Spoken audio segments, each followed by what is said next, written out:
le mois. Ensuite, tu feras du pain pour toi et ton fils.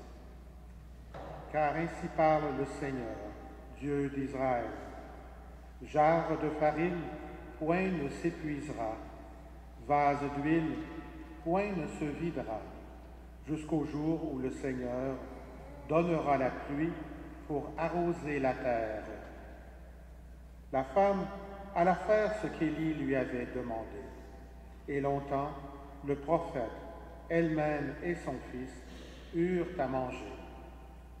Et la jarre de farine ne s'épuisa pas, et le vase d'huile ne se vida pas, ainsi que le Seigneur l'avait annoncé par la bouche d'Élie. Parole du Seigneur.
Lecture de la lettre aux Hébreux.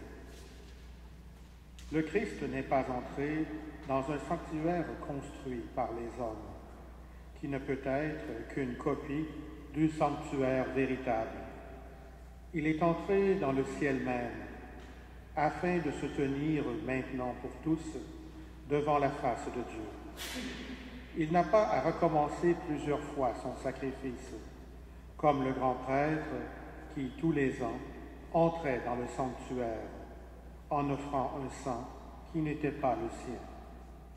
Car alors, le Christ aurait dû plusieurs fois souffrir la passion depuis le commencement du monde. Mais c'est une fois pour toutes, au temps de l'accomplissement, qu'il s'est manifesté pour détruire le péché par son sacrifice. Et comme le sort des hommes est de mourir une seule fois, puis de comparaître pour le jugement, ainsi le Christ, après s'être offert une seule fois pour enlever les péchés de la multitude, apparaîtra une seconde fois, non plus à cause du péché, mais pour le salut de ceux qui l'attendent. Parole du Seigneur.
Seigneur soit avec vous.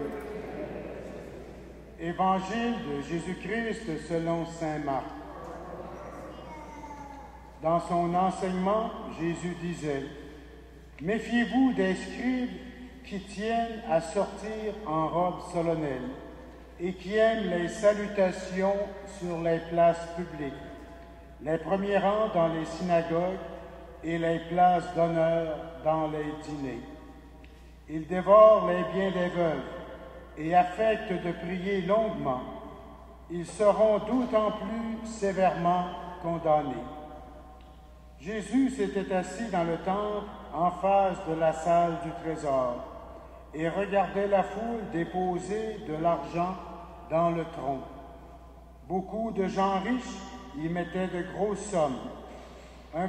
Une pauvre veuve s'avança et déposa 2 piécettes. Jésus s'adressa à ses disciples.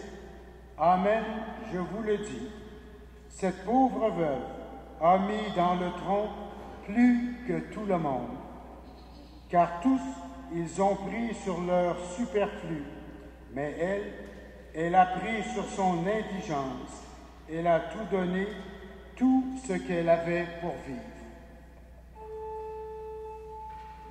Acclamons la parole de Dieu.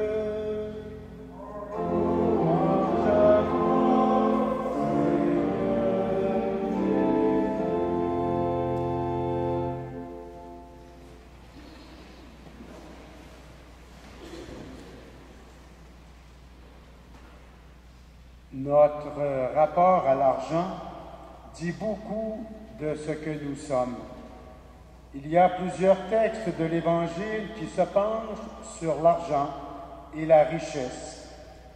Jésus, à maintes reprises, nous met en garde contre l'idolâtrie de l'argent qui peut devenir pour chacun de nous une tentation. Ailleurs, il nous laisse entendre qu'on peut s'illusionner soi-même sur le sens de la vie si on est comme obsédé par l'admiration, par la poursuite effrénée de la richesse. Dans la page d'Évangile que nous venons de lire, Jésus observe ce qui se passe dans le temple, devant la salle du trésor, là où les gens déposaient leurs dons pour le temple de Dieu. Des gens riches donnent beaucoup d'argent. Ils déposent de grosses sommes. Et voici qu'une pauvre veuve s'avance et dépose 2 piécettes. On se rappelle par d'autres lectures que la situation de la veuve, de par son statut social dans l'Antiquité, particulièrement en Palestine, son statut est terrible. À cette époque, la femme qui n'avait pas d'homme pour la protéger était dans une situation très précaire. Voyant cela, Jésus fait un commentaire et s'adressant à ses disciples, et remarquez qu'il est assis. Il est donc dans la position de celui qui enseigne. Il nous dira solennellement: « Amen, je vous le dis, cette pauvre veuve a mis dans le tronc plus que tout le monde. » Cet enseignement de Jésus est important encore pour nous aujourd'hui. Remarquez qu'il ne dit pas que les dons importants d'argent sont négligeables pour le temple, mais il remet les choses en de justes perspectives. Il redonne sa dignité et son importance à cette pauvre veuve qui n'a que 2 piécettes à donner. C'est tout ce qu'elle a et elle le donne. Jésus précise en disant que c'est elle, avec ses 2 piécettes, qui a le plus donné parmi tous les donateurs présents, et la raison est bien simple. Eux, les riches, ont donné de leur superflu. Elle, la pauvre veuve, a donné de son indigence. Elle a donné tout ce qu'elle avait pour vivre. Cet épisode qui s'est passé il y a 2000 ans me rappelle ce qui s'est passé même ici, à l'entrée de l'Église il y a 6 ans. C'était à l'époque où nous avons relancé l'expérience de la dîme. Et je me rappelle qu'il y a un pauvre type qui est venu me voir et il était tout gêné. Je le connais, je l'ai connu après ça, et je sais qu'il est mort maintenant. Et il m'a donné très gêné. Il avait quasiment honte. Voici $2, c'est pour ma dîme. C'est tout ce que j'ai. Moi, je suis sur le BS, j'ai pas d'argent. Le $2 qu'il m'a donné, c'est énorme pour quelqu'un qui n'a que son chèque du bien-être. Il aurait pu avec ça s'acheter, je sais pas moi, des clémentines, quelque chose. Non. Il a pris de son indigence, de sa pauvreté, pour le donner pour le temple de Dieu. Et moi, je lui ai dit, vous n'avez pas à être gêné. C'est très beau ce que vous faites là.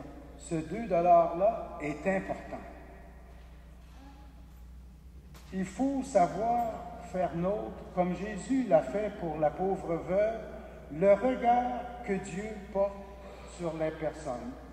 Et des gestes comme ce type avec le $2, depuis que je suis curé, j'en ai vu souvent. Des gens qui ont été généreux pour d'autres, encore plus pauvres qu'eux, et qui n'avaient pas beaucoup d'argent. J'ai vu des personnes aussi donner, pas de l'argent, il n'y en avait pas, mais donner de leur temps pour aller visiter des personnes malades à l'hôpital ou ici à côté à Jean-de-la-Lande. Ce qu'ils ont, leur richesse, c'est un peu de temps, un peu de bonne santé psychologique, des jambes encore capables de les faire marcher et aller voir la personne seule malade.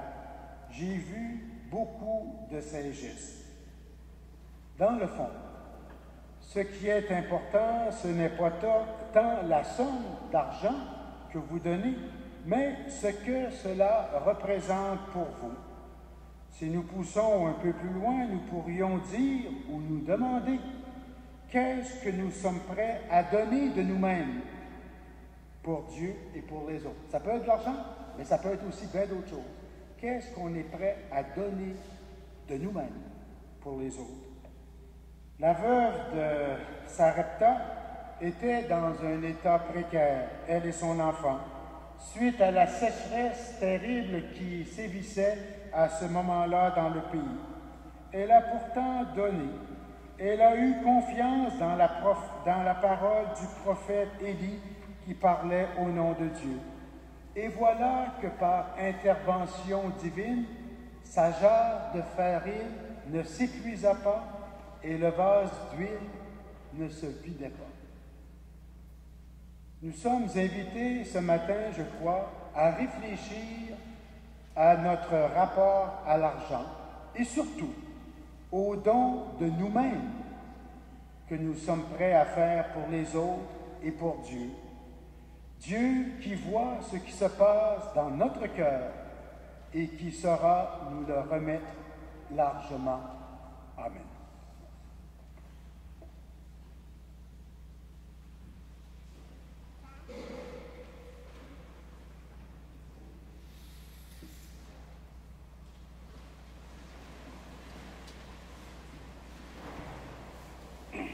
Avec fierté, proclamons notre foi.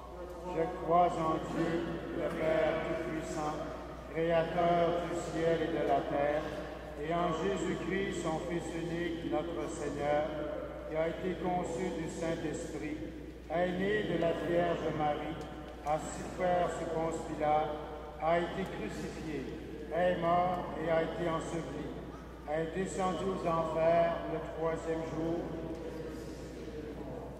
est monté aux cieux, est assise à la droite de Dieu, le Père Tout-Puissant, d'où il viendra juger les vivants et les morts. Je crois en l'Esprit Saint, à la Sainte Église catholique, à la communion des saints, à la rémission des péchés, à la résurrection de la chair. Pas besoin d'être président du plus puissant pays du monde pour avoir les moyens de rendre le monde meilleur. Il appartient à chacun et chacune de nous de prendre ses responsabilités quotidiennes et de donner aux autres le meilleur de soi-même. Offrons au Seigneur le peu que nous avons pour qu'il en fasse des merveilles. Prions pour notre Église, que le Seigneur a bâtie sur la foi de pauvres disciples, afin que les efforts du pape, des évêques, des prêtres, des diacres, des catéchètes portent des fruits de conversion au cœur du monde.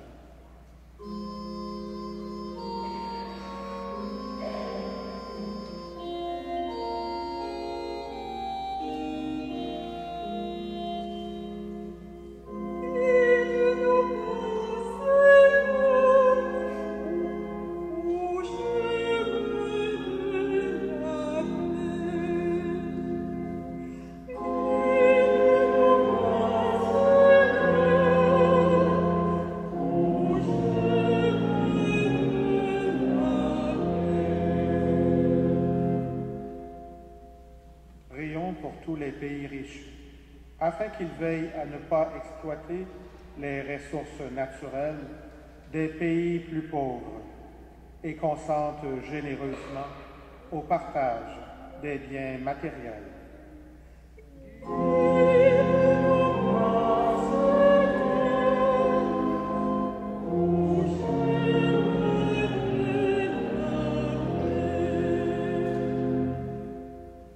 Prions pour les personnes qui se retrouvent seules et démunies à la suite d'un deuil, d'une maladie, d'une faillite ou d'un accident, afin qu'elles trouvent réconfort et soutien auprès de personnes dévouées.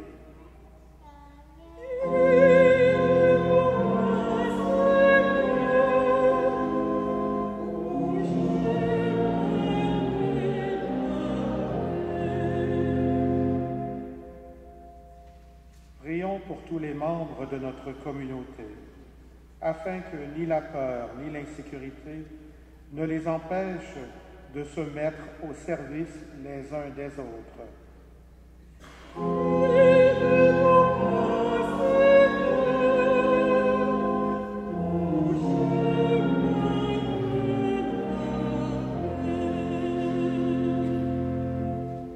Dieu notre Père, toi qui stimules tes enfants à la générosité par l'exemple de la pauvre veuve qui a donné de son indigence, accorde à ton peuple en prière une générosité sans borne. Nous te le demandons par Jésus, ton Fils, notre Seigneur. Amen.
Frères et sœurs, prions ensemble au moment d'offrir le sacrifice de toute l'Église.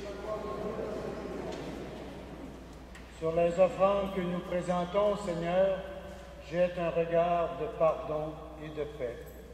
Qu'en célébrant la passion de ton Fils, nous entrions de tout cœur dans son mystère, lui qui vit et règne avec toi dans l'unité du Saint-Esprit, maintenant et pour les siècles des siècles.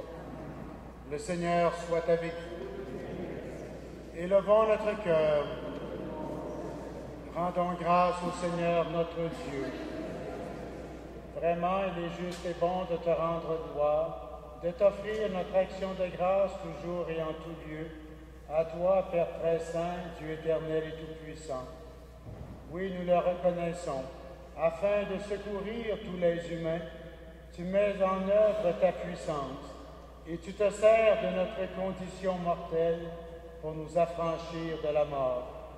Ainsi, notre existence périssable devient un passage vers le salut par le Christ notre Seigneur. C'est par lui que les anges assemblés devant toi adorent ta gloire. À leur hymne de louange, laisse-nous joindre nos voix.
Qui est vraiment saint, Dieu de l'univers, et toute la création proclame ta louange.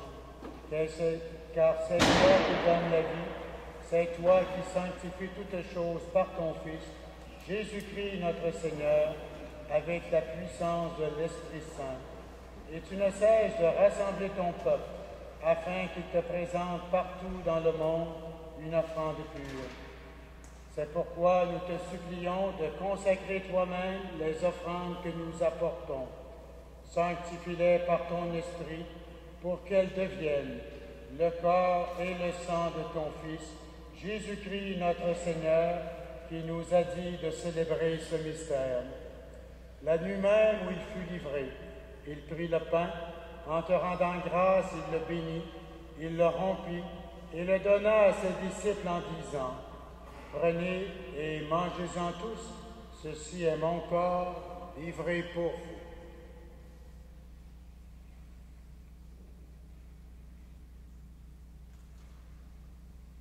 De même, à la fin du repas, il prit la coupe, en te rendant grâce, il la bénit, et la donna à ses disciples en disant: prenez et buvez-en tous, car ceci est la coupe de mon sang, le sang de l'alliance nouvelle et éternelle, qui sera versé pour vous et pour la multitude en rémission des péchés.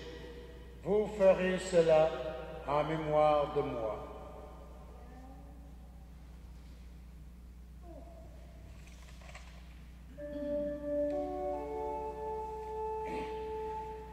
Quand nous mangeons ce pain et buvons à cette coupe, nous célébrons le mystère de la foi.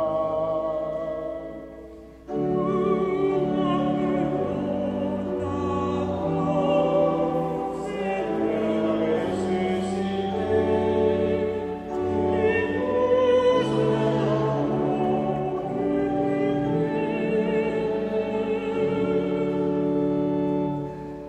en faisant mémoire de ton Fils, de sa passion qui nous sauve, de sa glorieuse résurrection et de son ascension dans le ciel, alors que nous attendons son dernier avènement, nous présentons cette offrande vivante et sainte pour te rendre grâce.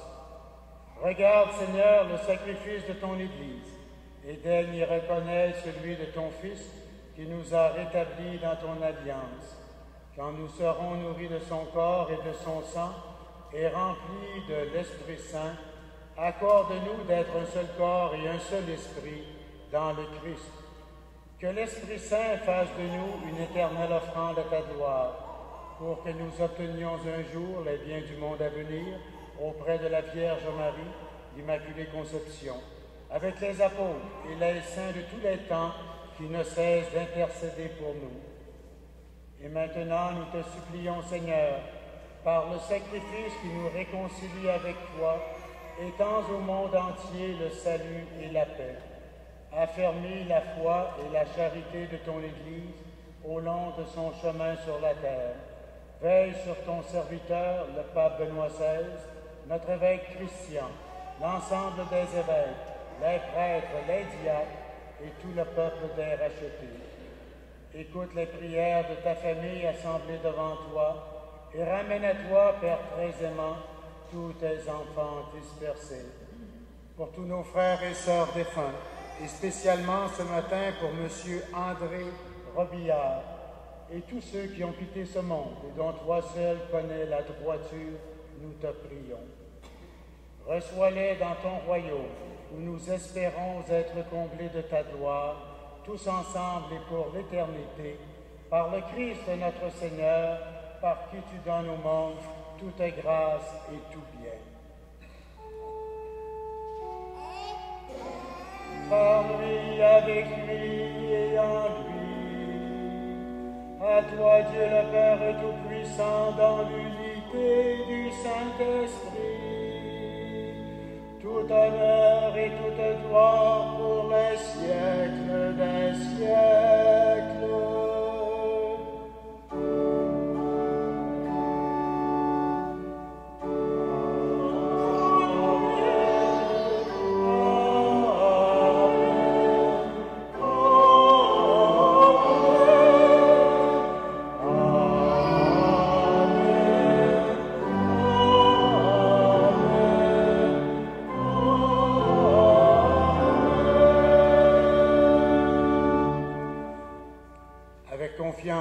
Nous reprenons la prière que Jésus nous a enseignée.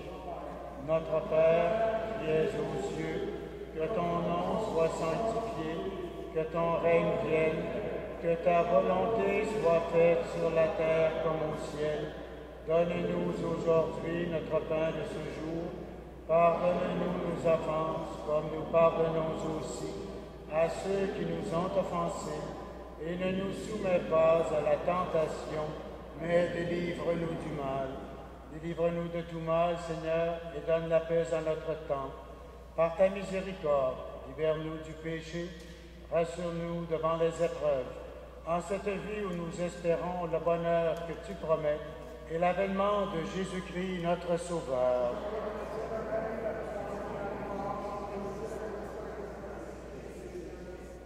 Seigneur Jésus-Christ, tu as dit à tes apôtres, je vous laisse la paix, je vous donne ma paix.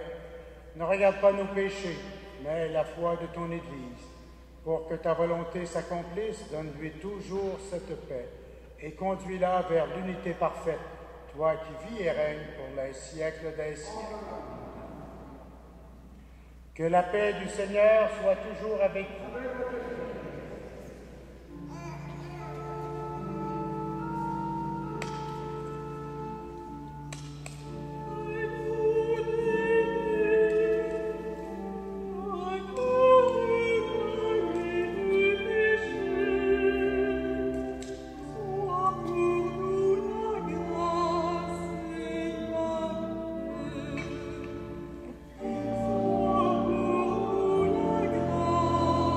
Oh,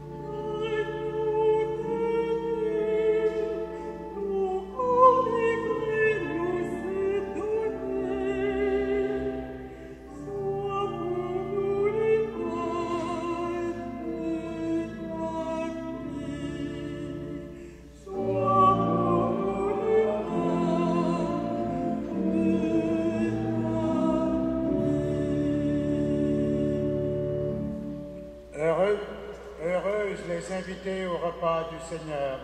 Voici l'agneau de Dieu, celui qui enlève le péché du monde. Seigneur, je ne suis pas digne de te recevoir, mais dis seulement une parole et je serai. Que le corps et le sang du Christ nous gardent pour la vie éternelle.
Prions le Seigneur. Fortifiés par cette nourriture sainte, nous t'adressons, Seigneur, nos actions de grâce et nous implorons ta miséricorde. Que l'Esprit Saint fasse persévérer dans la droiture ceux et celles qui ont reçu la force d'en haut, par Jésus-Christ, ton Fils, notre Seigneur et notre Dieu, lui qui vit et règne avec toi dans l'unité du Saint-Esprit, maintenant et pour les siècles des siècles. Nous avions aujourd'hui comme nouvelle animatrice de chant Madame Marie-France Groux, alors qui rejoint l'équipe des animateurs et animatrices. Alors on lui souhaite la bienvenue à l'Immaculée Conception.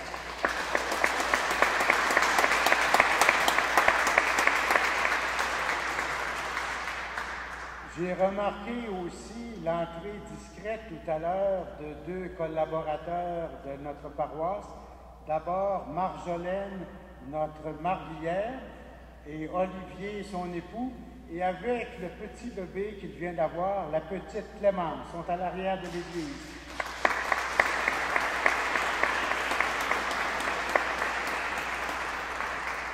Le Seigneur soit avec vous. Que Dieu Tout-Puissant vous bénisse, lui qui est Père, Fils et Esprit Saint. Bon dimanche à tous, allez dans la paix du Christ.